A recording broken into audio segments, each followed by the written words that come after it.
ಇದೆಲ್ಲ ಪ್ರೊಸೀಜರ್ ಆದ್ಮೇಲೆ ಖಂಡಿತ ಮಾಡ್ತೀನಿ.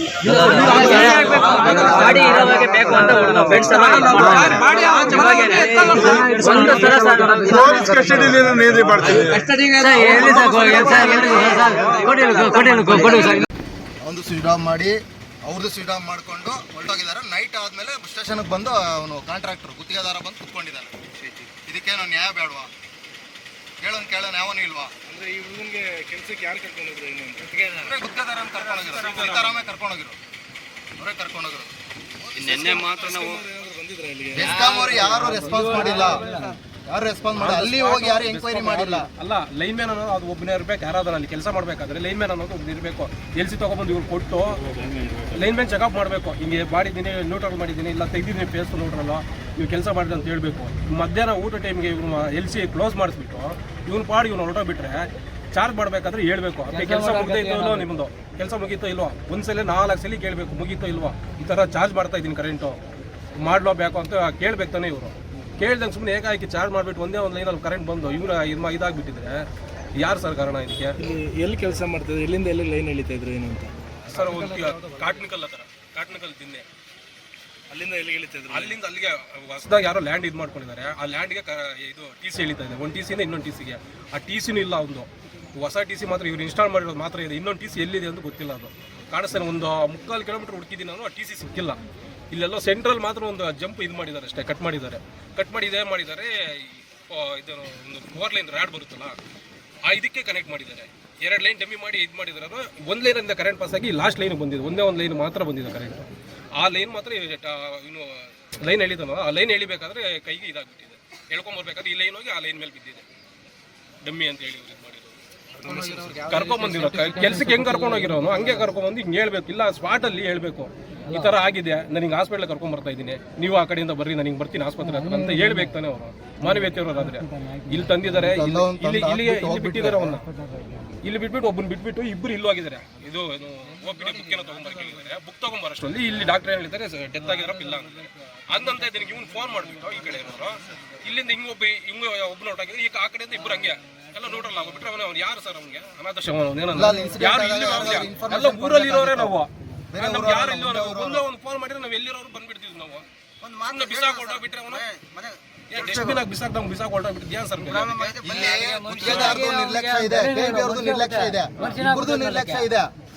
ಇಬ್ಬರದು ನಿರ್ಲಕ್ಷ್ಯ ಇದೆ. ಈ ತರ ಇನ್ಸಿಡೆಂಟ್ ಆಗಿರೋದು. ಬಿಟ್ಟು ಹೊರಟೋಗ್ಬಿಡ್ತಾರ, ನಿಂತ್ಕೊಂಡು ಕೆಲಸ ಮಾಡಿಸ್ಬೇಕು. ಅವ್ನಿಷ್ಟು ನರಕ ನೋಡಿ ಡೆತ್ ಆಗಿರ್ತಾರೆ. ಸುಮ್ಮನೆ ಕೂಡ ಬಿಟ್ಬಿಟ್ಟು ಓಟೋಗೋದಲ್ಲ. ಅವ್ರ ಮನುಷ್ಯರಲ್ಲ, ಅವ್ರದ್ದೇನ್ ಜೀವ ಅಲ್ವಾ, ಅವ್ರದ್ದು ಪ್ರಾಣ ಅಲ್ವಾ? ಅವ್ರ ಮನೆ ತಂದೆ ತಾಯಿ ಏನಾಗ್ಬೇಕು? ಅವ್ರನ್ನ ಅವನಿಂದ ಜೀವನ ಆಗ್ತಾ ಇರೋದು. ಅವರು ಇಂಥ ಮಕ್ಕಳಿಗೆ ಏನು ಕೊಡ್ಬೇಕು? ಇವ್ ನಮ್ಮನ್ನ ಸರ್ಕಾರದವ್ರು ಇವ್ ನಮ್ಮನ್ನ ಇವ್ರಿಗೆ ಕಾಂಟ್ರಾಕ್ಟರ್ ಹೊರಗುತ್ತಿಗೆ ಎಲ್ಲಾನು ಸೇಫ್ಟಿ ಯೂಸ್ ಮಾಡ್ಬೇಕಲ್ವಾ? ಸೇಫ್ಟಿ ಕಿಟ್ ಕೊಟ್ಟಿಲ್ಲ ಅವ್ರಿಗೆ. ಕೆಲಸ ಮಾಡ್ಬಿಟ್ಟು ಕೆಲಸ ಮಾಡ್ಕೊಳಕ್ಕಾಗುತ್ತೆ, ಸೇಫ್ಟಿ ಕಿಟ್ ಕೊಡಕ್ಕಾಗಲ್ವಾ? ಇಲ್ಲ, ಕಾಲೇಜು ರಜಾ ಇದ್ದಿದ್ದಿನ ಅವನ ಮೇಲೆ ಆಧಾರ ಸಂಸಾರ ನಡೀತಾ ಇರೋದು. ಸೊ ಅವನು ರಜಾ ಇದ್ದಿದ್ದಿನ ಕೂಲಿಗೆ ಹೋಗಿದ್ದಾನ. ಅವನು ಕೂಲಿ ಎಷ್ಟು 600 ಕೊಡ್ತಾರೆ ಅಷ್ಟೇ. ನಿನ್ನೆ ಒಂದೇ ದಿನ ಹೋಗಿದ್ದ ಏನು? ರಜಾ ಇದ್ದಾಗ ಅವನಂತೂ ಮನೆಯಲ್ಲಿ ಇರಲ್ಲ, ಕೆಲ್ಸಕ್ಕೆ ಹೋಗ್ತಾನೆ. ಬೆಳಿಗ್ಗೆ ಹೋಗಿದ್ದಾನೆ.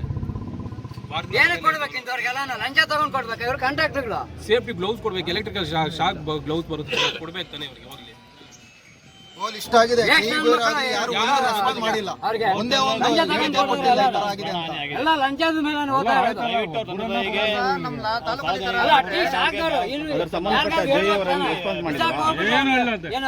ಫುಟ್ಪಾತ್ ರೆಸ್ಪಾನ್ಸ್ ಮಾಡಿಲ್ವಾ?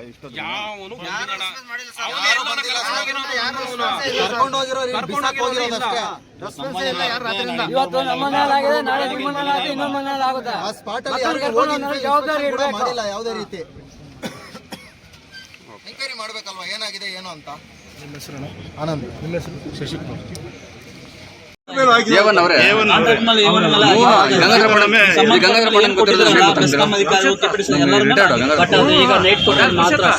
ಈಗ ಆದ್ಮೇಲೆ ಆಗೋಯ್ತು. ಹೇಳ್ತಾ ಇದ್ದಾರೆ ಒಂದ್ಸರಿ ಆದ್ಮೇಲೆ ಇವ್ರು ಏನ್ ಮಾಡ್ತಾರೆ ಓಪನ್ ಹೇಳ್ತೀನಿ, ಈ ಸಾಮಾನ್ಯವಾಗಿ ಎಲೆಕ್ಟ್ರಿಕಲ್ ಇದರಲ್ಲಿ ಏನಾರ ಆಕ್ಸಿಡೆಂಟ್ ಆಗಿ ಸತ್ತರೆ ಏನು ಕಾನೂನು ಕ್ರಮಗಳು ಬೇರೆ ಸ್ಟೇಷನ್ಗಳು ಆಗಿರ್ತವೆ, ಏನು ಕ್ರಮಗಳು ತಗೊಂಡಿರ್ತಾರೆ ಸೇಮ್ ಅದೇ ಕ್ರಮನ ಇವರು ತಗೋತಾರೆ. ಹೌದು ಸರ್ ಗೊತ್ತಾಯ್ತು. ಎಲ್ಲಿ ಎಲ್ಲ ಸ್ಟೇಷನಲ್ಲೂ ಆಕ್ಸಿಡೆಂಟ್ ಆಗಿ ಬಿದ್ದಾಗ ಆ ಕಾಂಟ್ರಾಕ್ಟ್ ಮೇಲೆ ಇನ್ನೊಬ್ಬರ ಮೇಲೆ ಏನು ತಗೊಂಡಿರ್ತಾರೆ ಕ್ರಮನ, ಏನು FIR ಆಗಿರ್ತಾರೆ, ಯಾವ ಥರ ಮಾಡಿರ್ತಾರೆ ಪ್ರೊಸೀಜರ್ನ ಸೇಮ್ ಅದೇ ಮಾಡಬೇಕು. ಇವರೇನು ಸಪ್ರೇಟ್ ಮಾಡೋಕ್ಕಾಗಲ್ಲ. ಅದೇ ಥರ ಇವರು ಕ್ರಮ ತಗೊಳ್ಳಿತ್ತಿಲ್ಲ. ಅಲ್ಲಿ ಬೆಳಿಗ್ಗೆ ಹೋದ ಮಧ್ಯಾಹ್ನ ಗೊತ್ತಾಯಿತು, ಈಗ ಅದ್ರ ಪ್ರಕಾರ ತಗೊಂಡು ನೀವು ಆ್ಯಕ್ಷನ್ ತಗೊಳ್ಳಿದ್ರ ಪ್ರಕಾರ ಅಂತ ಹೇಳಿದ್ದೀನಿ. ಇಲ್ಲ ಸರ್ ನಾನು FIR ಆಲ್ರೆಡಿ ಹಾಕಿದ್ದೀನಿ ನಾನು, ಅದು ಆಗಿ ಅಂತ ಅಂದ್ಬಿಟ್ಟು ಹೇಳಿದರು.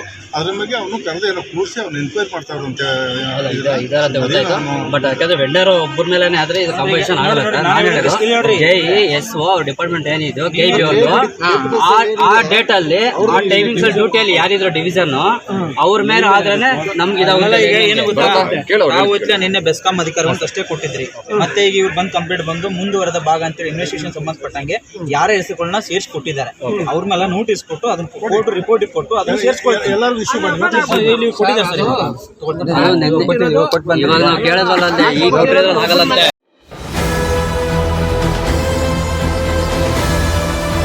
ನಿಮ್ಮ ವಾಣಿ, ಇದು ಕನ್ನಡಿಗನ ಧ್ವನಿ.